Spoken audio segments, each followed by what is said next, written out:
नमस्कार प्रिय मित्रों, आप सभी का बहुत बहुत स्वागत है। मित्रों, आप सभी को ज्येष्ठ शुक्ल भीमसेनी निर्जला एकादशी की बहुत बहुत शुभकामनाएं। मित्रों, हमें किस दिन एकादशी का व्रत करना चाहिए, 11 जून को या 10 जून पर, इस पर विशेष चर्चा करेंगे शास्त्रों के अनुसार। इसके पहले आपको बता दें कि भीमसेनी एकादशी अत्यंत महत्वपूर्ण एकादशी है। ऐसा कहा जाता है कि आप अलग एकादशियों का व्रत नहीं कर पा रहे हों तो मात्र भीमसेनी एकादशी, निर्जला एकादशी का व्रत करने से संपूर्ण एकादशियों का व्रत करने का पुण्य फल प्राप्त हो जाता है। इसी एकादशी को भीमसेन ने किया था, इसीलिए इसका नाम भीमसेनी एकादशी पड़ा। इसके साथ में हमें निर्जल निराहार रह करके एकादशी का व्रत करना चाहिए, इसीलिए इसका नाम निर्जला एकादशी है। अब आते हैं कि हमें एकादशी 10 जून को करना चाहिए या 11 जून को करना चाहिए। तो स्मार्तों की जो एकादशी है वो 10 जून को है और जो वैष्णवों की एकादशी है वो 11 जून की है।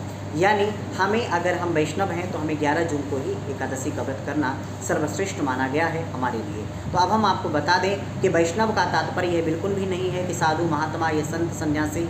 वैष्णव का अर्थ है अगर आप राम कृष्ण या आपने विष्णु की दीक्षा ले रखी है तो आप वैष्णव हैं, और आप गृहस्थ होते हुए भी आपको 11 जून को ही एकादशी करनी चाहिए। और अगर आपने दीक्षा नहीं ले रखी है तो आपको 10 जून को एकादशी का व्रत करना चाहिए। इसके साथ में इस एकादशी में एक विशेष योग भी उत्पन्न हुआ है जिसको त्रिस्प्रशा योग कहते हैं। और जो यह योग है अत्यंत महत्वपूर्ण होता है और बड़ी मुश्किल से मिलता है। और ऐसा कहा गया है शास्त्रों में कि कलात्ते एकादशी यत्रा परतो द्वादशी न चेत तत्र कृतम शतम पुण्यम त्रयोदश्याम तु पारणम। ऐसा कहा गया है कि अगर त्रयोदशी का पारण करें, अगर त्रिस्प्रशा योग मिल रहा हो तो हमें 100 यज्ञ का पुण्य फल प्राप्त होता है। इसलिए जो त्रिस्प्रशा योग है यह 11 जून को ही है, इसलिए 11 जून को एकादशी करना ज़्यादा सही है। अब आपको बता दें कि सूर्योदय 5:41 पर हो रहा है 10 जून को,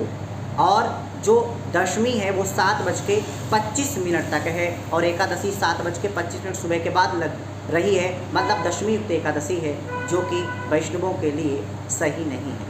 तो हम आपको बता दें कि जो वैष्णव है वो द्वादशी युक्त करते हैं, और द्वादशी युक्त एकादशी 11 जून को है, क्योंकि सूर्योदय 5:41 पर है और एकादशी 5:45 तक है।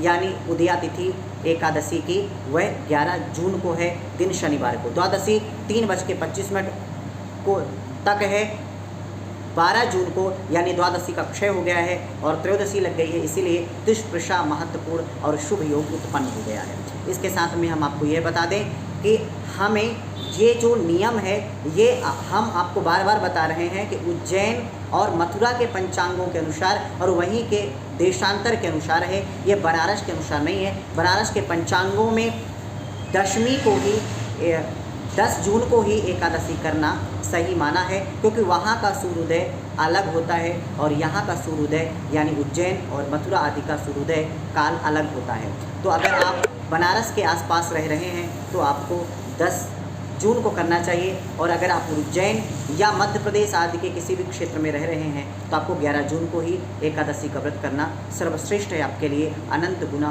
फल देने वाला है, और यह एकादशी का व्रत आपके लिए शुभ है। इसके साथ हम आपको यह बता दें कि जो त्रिस्प्रशा योग है बड़ी मुश्किल से मिलता है, और यह 11 जून दिन शनिवार को है, इसलिए आपको एकादशी का व्रत 11 जून दिन शनिवार को ही करना चाहिए अगर आप वैष्णव हैं तो इस प्रकार से एकादशी के बारे में हमने आपको जानकारी दी कि किस दिन हमें एकादशी का व्रत करना चाहिए।